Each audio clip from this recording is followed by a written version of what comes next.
Hello students, આપણે આજથી નવું ચેપ્ટર સ્ટાર્ટ કરીશું. જૈવિક અણુઓ. જૈવિક અણુઓ કોને કહેવાય? બાયોમોલેક્યુલ્સ. તો જીવંત પ્રણાલી, કે પછી વનસ્પતિ હોય કે પ્રાણી હોય, જીવંત પ્રણાલીઓમાં રહેલા રસાયણોને જૈવિક અણુઓ કહેશું. બરાબર? તો સિમ્પલ વ્યાખ્યા થશે જીવંત પ્રણાલીમાં રહેલા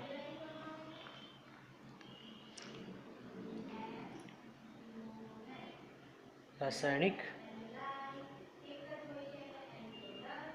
અણુઓને જૈવિક અણુઓ કહે છે. ફરી પાછા, જીવંત પ્રણાલીઓમાં રહેલા અણુઓને, બરાબર, સજીવમાં વનસ્પતિ પણ આવે અને પ્રાણીઓ પણ આવે. તો આ બંને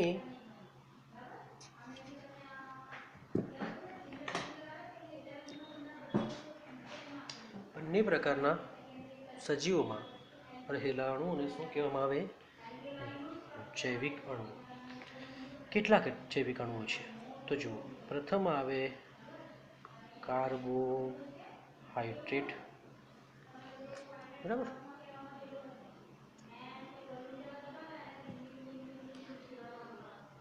બીજો હોય છે પ્રોટીન, ત્રીજું વિટામિન, ચોથું લિપિડ, પાંચમું હોર્મોન્સ અને છઠ્ઠું ન્યુક્લિક એસિડ.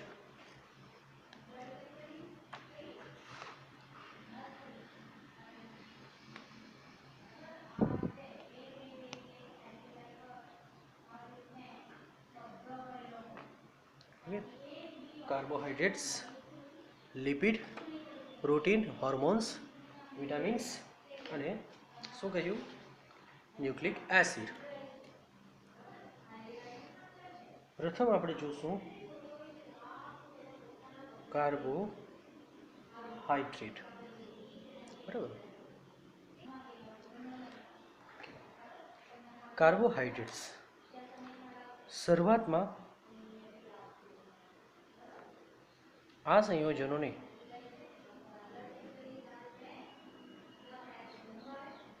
કાર્બનના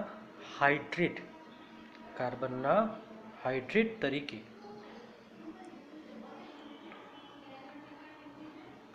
ઓળખવામાં આવતા. હવે એનું રીઝન શું હતું? કારણ કે એનું સામાન્ય જે સૂત્ર છે, સામાન્ય સૂત્ર CxH2O. તો જાણે એવું લાગે કે કાર્બન સાથે પાણીના અણુ અમુક ચોક્કસ સંખ્યામાં જોડાયેલા છે, એટલે કાર્બનના હાઇડ્રેટ, જળયુક્ત કાર્બન એવો મતલબ નીકળે, હાઇડ્રેટ કહેવામાં આવતો. આપણે ઉદાહરણ લઈએ તો ગ્લુકોઝનું સામાન્ય સૂત્ર શું છે? C6H12O6. અને તમે એને આ રીતે લખી શકો, C6H2O6. તો કાર્બનનો હેક્ઝાહાઇડ્રેટ કહેવાય જોવા જઈએ તો. એ રીતે સુક્રોઝનું સામાન્ય સૂત્ર છે C12H20O11. તો એને તમે C12H2O11 લખી શકો. એ જે સ્ટાર્ચની વાત કરું, સ્ટાર્ચ પણ કાર્બોહાઈડ્રેટ છે.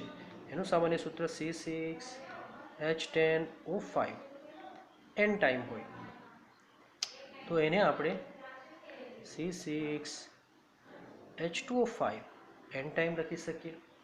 તો આમ કહી શકાય કે ઘણા બધા એવા સંયોજનો કાર્બોહાઈડ્રેટ્સના છે કે જેમાં જે કાર્બન અને હાઇડ્રેટ એટલે કે વોટર મોલિક્યુલ્સના કોઈ ચોક્કસ સંયોજનમાં છે, બરાબર, ચોક્કસ પ્રમાણમાં છે. પણ બધા જ કાર્બોહાઈડ્રેટ્સ આવું સૂત્ર ધરાવતા નથી. અને બીજું, ઘણા બધા એવા સંયોજનો પણ છે કે જે કાર્બોહાઈડ્રેટ્સ નથી, પરંતુ આ રીતે કાર્બન અને પાણીનો રેશિયો એટલે કે ગુણોત્તર ધરાવે. જેમ કે એસિટિક એસિડની વાત કરીએ, સૂત્ર છે CH3COOH, બરાબર. એ કાર્બોહાઈડ્રેટ્સ નથી, પણ તમે જોશો ને તો એમાં C2 અને H2O2 બને છે સૂત્ર. એ કાર્બોહાઈડ્રેટ્સ નથી, બરાબર કે. તો એ પણ કાર્બોહાઈડ્રેટ્સના જેમ કાર્બન અને પાણીનો ગુણોત્તર ધરાવે, ચોક્કસ સંખ્યામાં કાર્બનના હાઇડ્રેટ સ્વરૂપે, પણ એ કાર્બોહાઈડ્રેટ્સ નથી. એ જ રીતે એક બીજું સંયોજન છે રહેમનૂઝ. રહેમનૂઝ કાર્બોહાઈડ્રેટ્સ છે, પણ એનું સૂત્ર C6H12 અને O5 છે. અને આને તમે ક્યારે પણ આ રૂપે, એટલે કે પાણીના અણુને ચોક્કસ સંખ્યામાં અલગ ન કરી શકો, એટલે આ પાછો આ ગુણોત્તરમાં નથી, બરાબર. તો આ કાર્બોહાઈડ્રેટ છે, જ્યારે આ કાર્બોહાઈડ્રેટ નથી, છતાં કાર્બન અને પાણીનો ચોક્કસ ગુણોત્તર ધરાવે, જ્યારે આ કાર્બન અને પાણીનો ચોક્કસ ગુણોત્તર ધરાવતો નથી. તો આમ એકચ્યુઅલી કાર્બોહાઈડ્રેટ્સને રાસાયણિક રીતે શું કહેવામાં આવે, આ તો આપણે જસ્ટ ખાલી સામાન્ય માહિતી લખી. રાસાયણિક વ્યાખ્યા શું થશે? તો જો એમ લખે છે કે કાર્બોહાઈડ્રેટ એ પ્રકાશ ક્રિયાશીલ પોલીહાઇડ્રોક્સી એટલે ઘણા બધા OH સમૂહ હોય તેવા પોલીહાઇડ્રોક્સી, ક્યાં તો આલ્ડીહાઇડ અથવા તો પોલીહાઇડ્રોક્સી કીટોન છે. જો ફરી પાછા, કાર્બોહાઈડ્રેટ્સ પ્રકાશ ક્રિયાશીલ તો તમને ખબર છે. પ્રકાશ ક્રિયાશીલ પોલીહાઇડ્રોક્સી ક્યાં તો આલ્ડીહાઇડ, મતલબ ઘણા બધા OH સમૂહ ધરાવતો આલ્ડીહાઇડ સંયોજન, કાં તો ઘણા બધા OH સમૂહ ધરાવતો કીટોન સંયોજન છે, અથવા એવા અણુ કે જેના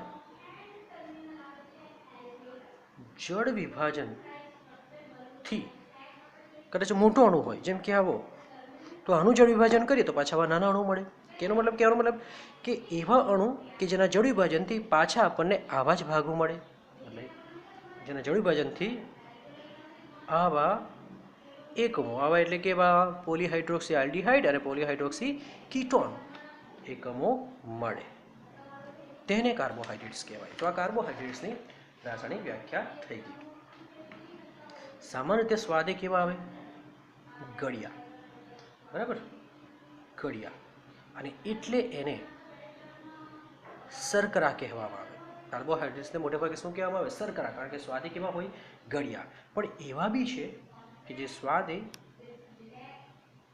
ગળ્યા નથી, સ્ટાર્ચ સ્વાદે ગળ્યો નથી, બાકીના ઉપરના ગળ્યા છે, તો તેને શર્કરા કહેવામાં આવે. અને બિન શર્કરા કહેવાય, બિન શર્કરા અથવા તો અશર્કરા. એના માટે સ્વાદે મીઠા હોવાથી તેને સેકેરોઇડ પણ કહે છે. તો આ કાર્બોહાઈડ્રેટ્સની સામાન્ય બધી માહિતી થઈ ગઈ કે શા માટે એને સેકેરોઇડ કહેવામાં આવે, સ્વાદે ગળ્યા છે એટલા માટે, બરાબર. હવે આપણે કાર્બોહાઈડ્રેટ્સનું વર્ગીકરણ જોશું. તો વર્ગીકરણ શાના આધારે કરેલું છે? તો કાર્બોહાઈડ્રેટના જળ વિભાજન કરવાનું, બરાબર. હવે જળ વિભાજનથી કેટલા નાના ઘટક અણુઓ મળે, કેટલા નાના કાર્બોહાઈડ્રેટ્સના ટુકડા મળે, એના આધારે. તો કાર્બોહાઈડ્રેટ્સના જળ વિભાજનથી કેટલા નાના ઘટક અણુ મળે છે, તેના આધારે તેનું વર્ગીકરણ કરવામાં આવે છે. ફરી પાછા કહેવાનો મતલબ, આપણી પાસે એવો કોઈ અણુ હોય, તેનું જળ વિભાજન કરીએ તો 2 આપણને નાના નાના કાર્બોહાઈડ્રેટ્સ મળે, તો તેને આપણે ડાયસેકેરાઇડ કહેશું. 3 મળે તો આપણે તેને ટ્રાયસેકેરાઇડ કહેશું. આ રીતે પણ હવે એવા બી તો અણુ હશે કે જેનું જળ વિભાજન થાય જ નહીં, તો તેને કહેવાય મોનોસેકેરાઇડ. એવો કાર્બોહાઈડ્રેટ્સ કે જેનું હજુ નાના ભાગમાં જળ વિભાજન ન કરી શકાય તેને મોનોસેકેરાઇડ કહેવામાં આવે. એવા કાર્બોહાઈડ્રેટ કે જેમનું જળ વિભાજન હજુ નાના કાર્બોહાઈડ્રેટ અણુમાં થતું નથી તેને મોનોસેકેરાઇડ કહે છે. મતલબ શું તો સમજીએ. એનું સામાન્ય સૂત્ર CnH2nOn હોય, બરાબર? ON હોય. ઉદાહરણ તરીકે ગ્લુકોઝ, ફ્રુક્ટોઝ, રિબોઝ, ગેલેક્ટોઝ. હવે જો ગ્લુકોઝનું સૂત્ર તમને ખબર છે C6H12O6. હવે તમે તેનું જળ વિભાજન કરવા જાઓ તો જળ વિભાજન ન થાય. તમે વધારે ગરમ કરો તો તૂટી જાય, તૂટીને ટુકડા તો થાય. તમે કહેશો ટુકડા નહીં થાય કે સર? ટુકડા તો થાય, પણ એ ટુકડા શું નહીં હશે?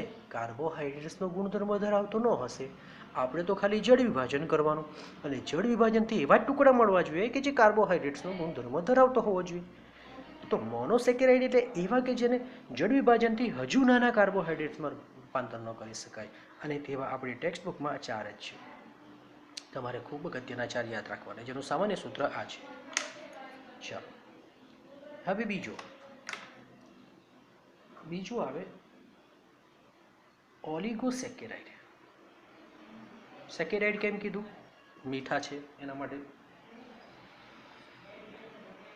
એવા કાર્બોહાઈડ્રેટ્સ કે જેના જળ વિભાજનથી ક્યાં તો 2, 3, 4, 5 કાં તો 2 થી 10 નાના કાર્બોહાઈડ્રેટના શું મળે? અણુ મળે. કહેવાનો મતલબ એ થઈ ગયો કે 2 મળે, 4 મળે, 6 મળે, 8 મળે, 10 મળે, 3 મળે, મતલબ 10 અણુ સુધી મળે તો તેને ઓલિગોસેકેરાઇડમાં મૂકવામાં આવે. એમાં પાછા બધા પ્રકાર પડે. એમાં બી પાછો પ્રકાર છે. એમાં પાછો ડાયસેકેરાઇડ આવશે. ડાયસેકેરાઇડ મતલબ એવો હશે કે જેનું જળ વિભાજન કરીએ તો આપણને 2 મોનોસેકેરાઇડ ના અણુ મળે. 2 મોનોસેકેરાઇડના અણુ મળે, બરાબર? જેમ કે ઉદાહરણ તરીકે તમે જોશો તો સુક્રોઝ, આ તમારે યાદ રાખવાનું છે. સુક્રોઝ, માલ્ટોઝ, લેક્ટોઝ, આ બધાના જળ વિભાજનથી તમને 2 મળે, અને આ બધાનું સૂત્ર એમનું સૂત્ર C12H22O11 છે. આ એમનું સૂત્ર છે, બરાબર?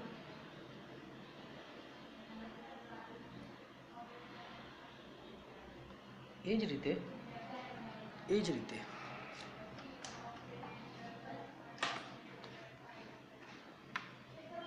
ડાયમાં ટ્રાય બી લખી શકાય, ટ્રાયસેકેરાઇડ બી કરી શકાય. ટ્રાયસેકેરાઇડ કોને કહેશો?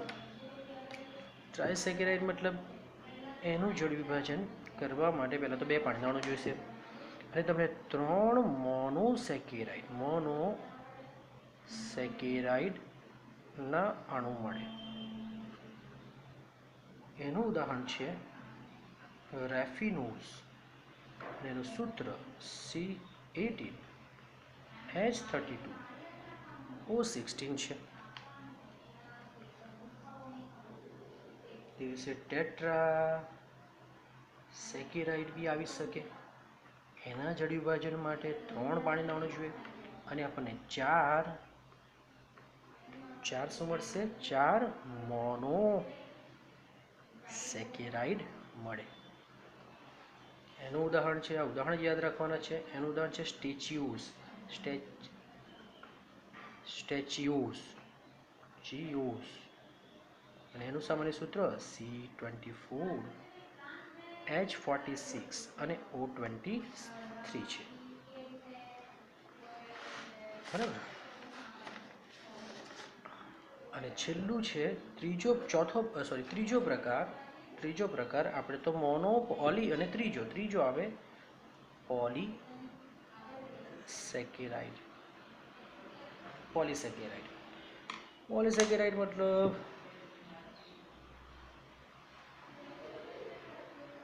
જેનું જળ વિભાજન કરવા જઈએ તો n પાણીનું અણુ જોઈએ ને આપણે n વાર શું મળે?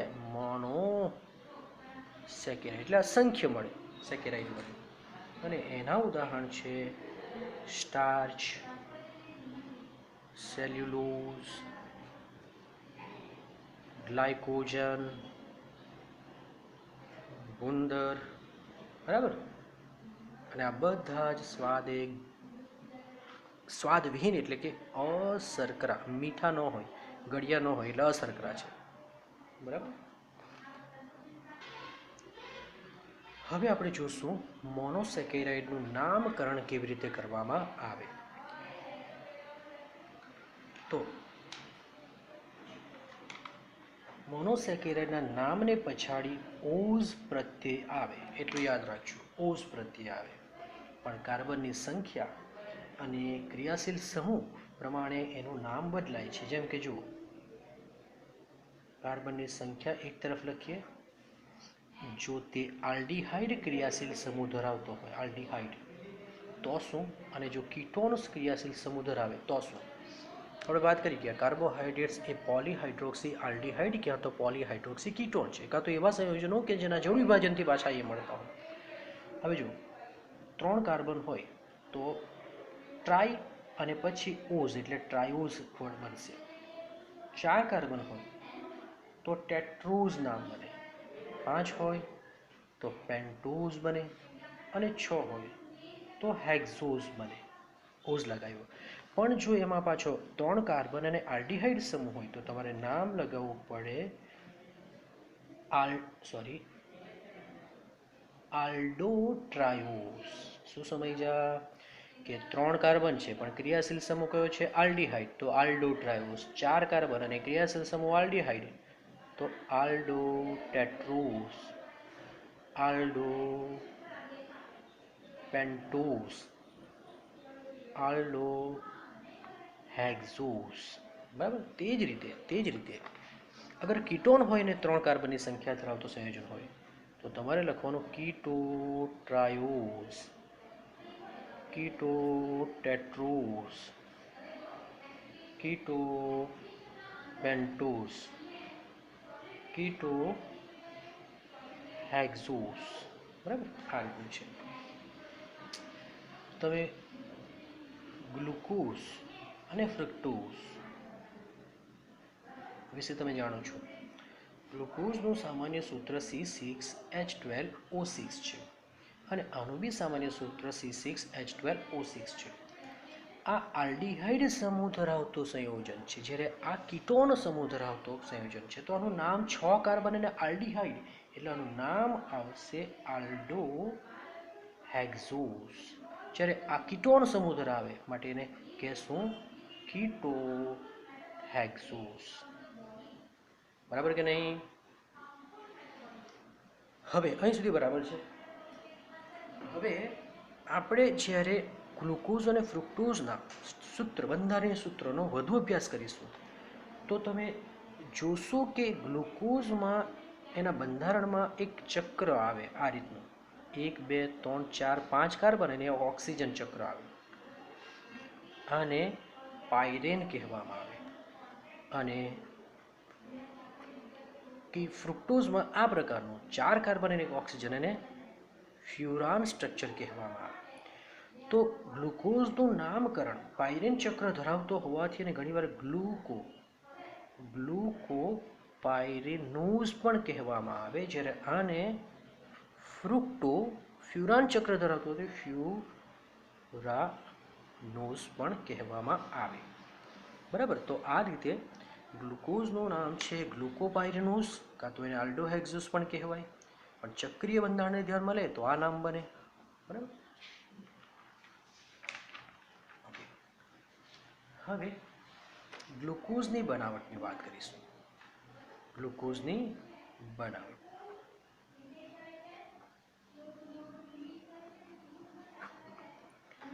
તો ગ્લુકોઝની બનાવટ ખૂબ સિમ્પલ છે. સુક્રોઝ લઈ લેવાનો, એટલે કે ખાંડ લઈ લેવાની, C12H22 અને O11, એમાં થોડું પાણી ઉમેરવાનું અને તમારે ક્યાં તો એસિડ ઉમેરીને ગરમ કરવાનું, અથવા તો એસિડ ન ઉમેરવું હોય અને બેક્ટેરિયા દ્વારા કરાવવું હોય તો તમારે ઇન્વર્ટીઝ ઉત્સેચકનો ઉપયોગ કરવાનો. C6H12O6 વત્તા C6H12O6 માં રૂપાંતર પામે, જેમાંથી એક તમારો હંમેશા ગ્લુકોઝ અણુ હોય તો બીજો હંમેશા ફ્રુક્ટોઝ અણુ હોય છે. બરાબર. તો આ રીતે મળી શકે. પરંતુ આપણે મોંઘું પડે. ખાંડમાંથી ગ્લુકોઝ બનાવીને વેચવા જઈએ તો મોંઘું પડે, ખાંડ મોંઘી આવે અને ગ્લુકોઝ સસ્તું આવે. તો આપણે એના કરતાં સસ્તું પદાર્થ શોધીએ અને તે છે સ્ટાર્ચ. એન્ટાઈમ. સ્ટાર્ચ બટાકા, મકાઈ, બરાબર, બધા જ ધાન્ય પદાર્થોમાં મળી જાય. તો એમાં એને એસિડ ઉમેરો, સલ્ફ્યુરિક એસિડ ઉમેરો, આટલા તાપમાને ગરમ કરો અને 2-3 વાતાવરણ દબાણ રાખો, એટમોસ્ફિયર દબાણ રાખવું, તો તમને n જેટલા ગ્લુકોઝના અણુ મળી જાય. તો આ રીતે પછી એસિડિક જે હોય તેને તમારે સોડિયમ કાર્બોનેટ કાં તો એનો ઉમેરો કરીને એને એસિડિકને બેઝિક બનાવી લેવાનું. એ બધું અંદર આપેલું છે તો તમારે વાંચી લેવાનું. તો ગ્લુકોઝની બનાવટ આટલી જ છે. ઉત્સેચક યાદ રાખવાનો છે ઇન્વર્ટીઝ.